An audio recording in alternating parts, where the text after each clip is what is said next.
Isa na namang umaga na puno ng pag-asa mula sa salita ng Diyos. Halina at makibahagi sa ating umagang pagbubulay, pagpapalakas at pagpapatatag sa ating pananampalataya sa Panginoong Hesus. Mula sa Section 6 ng Southern Tagalog District Council of the Assemblies of God, tayong lahat ay magkaisa sa pagpapalagong espiritual.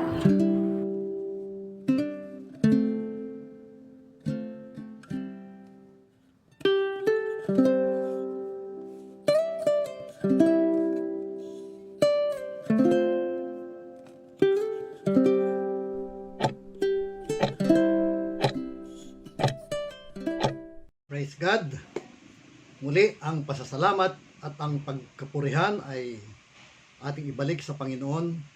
Dahil sa oras na ito, muli ay magkakasama-sama na naman tayo para sa pagpapatuloy po ng ating tinatalakay. Kayo po ba ay excited na mga tagapakinig, mga kapatid?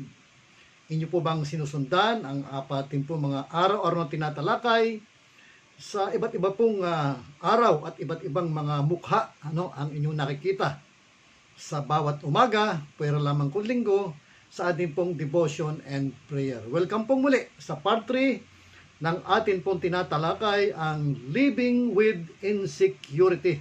Part 3 po tayo. At ating pong key-verse ay ang 1 Peter chapter 5, 6 at 7. Tayo po ay basahin po natin. Kaya nga pasakop kayo sa kapangyarihan ng Diyos at dadakilaan niya kayo pagdating ng panahon. Ipagkatiwala niyo sa Kanya ang inyong mga alalahanin. Sabi ko nga po ay ipagkatiwala natin sa Kanya ang ating mga insecurity sa buhay sapagkat Siya ay nagmamalasakit sa bawat isa sa atin. Tayo po ay manalangin. Dakilang Diyos, kami po ay nagpapasalamat muli sa pagkakataong ito at sa pagpapatuloy po ng aming tinatalakay na nawa nga ang bawat isang nakakapakinig at narating ng mensaheng ito ay nagkakaroon po ng spiritual awakening, lalo na po kung mayroong pinagdaraanan na insecurity sa kanyang buhay. Patuloy mong patnubay ng iyong lingkod at kami pong lahat ay patuloy mong turuan at palalahanan upang kami ay makapamuhay ng may kapayapaan. Sa pangalan ni Jesus, ito po ang ating dalangin. Amen. Praise God.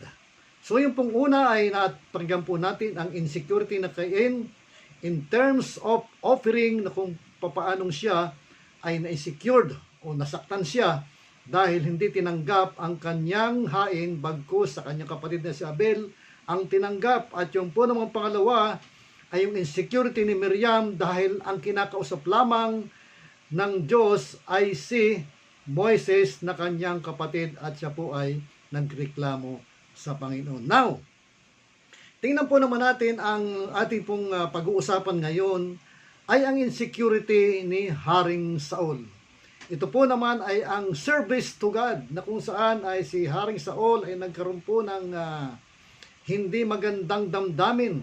Hindi lang po isang damdamin kundi talagang pagnanais pang patayin si Haring David katulad ng ginawa ni Cain dahil sa kanyang insecurity na kung papaanong mas tinanggap, mas kinilala ng Diyos si Haring David dahil sa kanyang mga ginawa. Sabi nga po ay, mas naging magaling na mandirigma si David at kinalugdan ng Diyos. Yan. King Saul struggled to his own insecurity. Yan, no? Simula po noon ay, kumbaga si Haring Saul ay nawala na sa hulog ng mangyari yun. And let his jealousy and envy grow. Yan. Sa isang insecurity po, ay ito ay nag-ugat, nagselo siya, at ang kanyang pagkainggit ay humantong sa napakasaklap niyang kapalaran. Kaya sabi po sa 1 Samuel chapter 18, 7 hanggang 12 ay ito po ang ating mababasa. Amen. Sabi po ay, ganito ang kanilang awit, pumatay si Saul ng libo-libo. Di ba? Ang dami namang libo-libong pinatay na. Si David na may 10,000.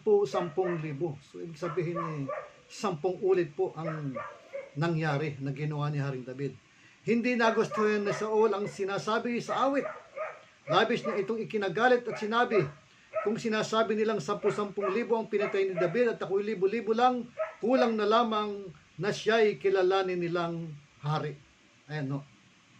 Kaya, yung pong pagkakaroon ng comparison, kahit po sa loob ng tahanan, lalo na po nangyayari sa loob ng tahanan kapag po ang mga manugang, mga manugang, magkakapatid ho, nagkakaunawaan yun.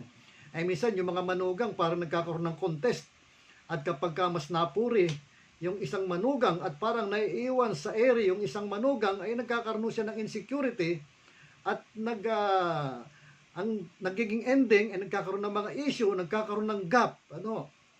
Yun, sa pamilya ho ay talagang nangyayari yan. And even minsan sa magkakapatid ay ganun din. Kahit po sa trabaho o saan mang larawan basta magkakasama. Pero ito sabihin na ho nating magkasama ito sa isang misyon upang puksain ang kaaway. Ngunit imbes na matuwa si Haring Saul sa ginawa ni David ay siya po ay nagalit, nagselos at talagang nasaktan. So, dapat po siya matuwa. Isipin mo, nagkaroon siya ng isang mandirigma na makatulong at mapagkakatiwalaan niya. So, ito ay isang bagay na minsan ay nangyayari talaga. Yan. Dahil minsan, lalo na ay siyang hari.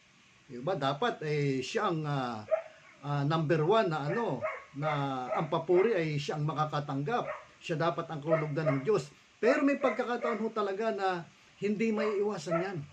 Lalo na kung kalooban ng Diyos sa isang lingkod niya ay maging isang matagumpay, wala hong makakapigil doon. At kapag ito yung nangyayari, dapat ang isang taong nagkakaroon ng hindi magandang damdamin ay dapat ma-overcome niya ito. Na dapat sana ang maging tingin, ang trato niya kay David ay isang asset, isang katandem. Pero hindi ganoon nangyari. Ang nangyari, naging isang banta para sa kanya. Ito ang nangyayari. Ito ay real talk lang tayo. Ito ay natural na nangyayari. Minsan kahit sa church ay ganon. Kapag ang pastor na siyang tagapanguna isang church at mukhang naging mas produktibo, ang kanyang assistant, pastor, ay nagkakaroon ho ng insecurity. Lalo na kung ang member ay ang mga member ng church ay yung sympathy, ay napupunta sa assistant pastor, ay minsan ay nai-insecure ang senior pastor. Na dapat sana ay tratuhin niya bilang asset bilang kasama, na dapat ay magpasalamat sa Panginoon, pero minsan hindi ganoon nangyayari. Kaya nga nakakalungkot minsan, mayroong mga pastor na aayaw ng assistant. Bakit kaya? Bakit kaya nila ng assistant pastor? Hindi buhay ba'y napaganda na the more the merrier? Ika nga ay success, not a success without successor. So napakaganda ko na may successor, kaya hindi ho dapat tayo na-insecure kung sakali man na may nagre-raise o mayroong lumulutang, lumilitaw o umuusbong na mas magaling po sa atin. So dapat ho ay ganun ang magiging kalakaran. So kahit nga po tayo ay, halimbawa, tayo ay Bible study leader. Mayroon tayong kasama sa pag-Bible study. Ngunit lumalabas na sa paliwanagan at minsan ina-assign natin na siya ang mag-conduct muna ng pag-aaral ng salita ng Diyos, ay mukhang nagiging mas magaling siya, mas na-impressed ang mga tinuturuan kaysa sa kanya na isang Bible study leader. So dapat ho tayo ay matuwa. Dahil ho yun ay kalooban ng Diyos. Hindi ho dapat tayo nagseselos or na-insecure. So, itong nangyari kay Haring Saul at kay Haring David ay isa lang ho ito ng halimbawa kung papaanong minsan ay dapat ay magkasama ngunit nagiging kompetisyon. Okay din lamang naman talagang kung good or healthy competition, ika nga. Dahil mas nagiging productive ang bawat isa. Pero hindi ho nangyayari ang ganun Minsan nagkakaroon ng silusan. Kaya sa ating pong pagdilingkod sa Panginoon, maging sa ating pamilya, so atin pong kilalanin ang ating sarili at tanggapin natin kung hanggang doon lamang talaga ang kaya ng gawin or ang kaya nating gawin or hanggang doon lamang talaga ang ibinigay na kakayahan na ipinagkaloob sa atin ng Panginoon. Kaya nga, kung papasinin po natin, kung ikumpara po natin si si Apostol Pablo kaysa sa mga naunang mga alagad, ay mas naging productive pa ho si Apostol Pablo. Samantalang yung mga naunang alagad, yung 11 alagad o 12, o kahit namatay na si Judas, pumalit ay si Matias, ay yung naunang 11 ay nakasama-sama ang Panginoong Hesus face to face. Samantalang si Apostol Pablo ay nakikita lang niya ito. Nung panahon ang pangalan pa niya ay si Saul at ang kanyang mission ay usigin ang mga mananampalataya. Pero hindi ko nakita na kailanman ay nagselos or na-insecure ang mga naunang alagad. Yan po ang dapat mangyari. Kaya kapag hindi talaga magkakasundo, ay magiging disaster po ito. Kaya ang sabi sa Galatia chapter 5 verse 15, ito ho ang dapat ho nating mapakinggan. Galatia chapter 5 verse 15. Ang sabi po ay, ngunit kung kayo'y nagkakagatan at nagsasakmalang parang mga hayop, mauubos kayo. Ayan. Ito ho ay isang paglalarawan kung bakit may mga charts na split, na hati, na dapat sana'y mag-multiply, pero division ang nangyayari. Kahit nga sa sambahayan, ganyan. Dapat magkaroon ng unity, insecurity. Bakit walang reunion minsan ng isang clan, ang isang pamilya? Because of insecurity. Naiinggit kapag nakita niya na ang isang kamag-anak niya ay parang yung hindi inaasahan at nasa relaya nung panahon ng kabataan, nung mga munti pa, pero nung dumating ang araw, ay parang siya itong nag-i-excel ng gusto siyang umaasenso. Minsan yung mga tao na hindi matanggap ang kanilang katayon, insecure sila, kaya sila ay umiiwas at minsan ay nagkakaroon pa ng crab mentality.